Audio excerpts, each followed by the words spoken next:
ఆంధ్రప్రదేశ్లో నిన్న జరిగిన ZPTC by elections Pulivendula Ontimitta ప్రాంతాలలో ఒక్కసారి ఆ పోలింగ్ని కనుక చూస్తే దేశవ్యాప్తంగా ఇప్పుడు నేషనల్ మీడియాలో కూడా ఒక చిన్న జెడ్పీటీసీ ఉప ఎన్నికకు ఇంత భారీ బందోబస్తు పెట్టి మొత్తం అరాచకాలు దౌర్జన్యాలు చేస్తూ ఆఖరికి ప్రజలను కూడా హౌస్ అరెస్ట్ చేస్తూ ఎక్కడికక్కడ కూటమి నాయకులు కార్యకర్తలు గుండాలతోటి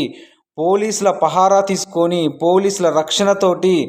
సభ్య సమాజం తలదించుకునే విధంగా రాజకీయాలను భ్రష్టు పట్టించే విధంగా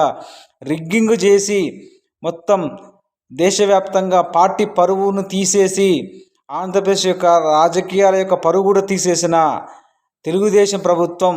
చంద్రబాబు నాయుడు గవర్నమెంట్ మీరు చరిత్రలో చేయరాని ఘోరమైన తప్పిదం చేసి మీ యొక్క పార్టీతో పాటు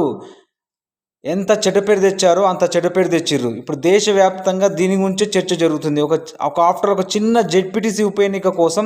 కొన్ని వేల మంది పోలీసులను మొత్తం మంత్రులని ఎంపీలని ఎమ్మెల్యేలని నాయకులని కార్యకర్తలని గుండాలను అడ్డుపెట్టుకొని ప్రజాస్వామ్యాన్ని కూనిచేసి ప్రజలను ఇబ్బంది పెట్టి ప్రజల యొక్క ఓట్ స్లిప్స్ను కూడా తీసుకొని మీరే రిగ్గింగ్ చేసిన ఘనత మీకే చెల్లుతుంది.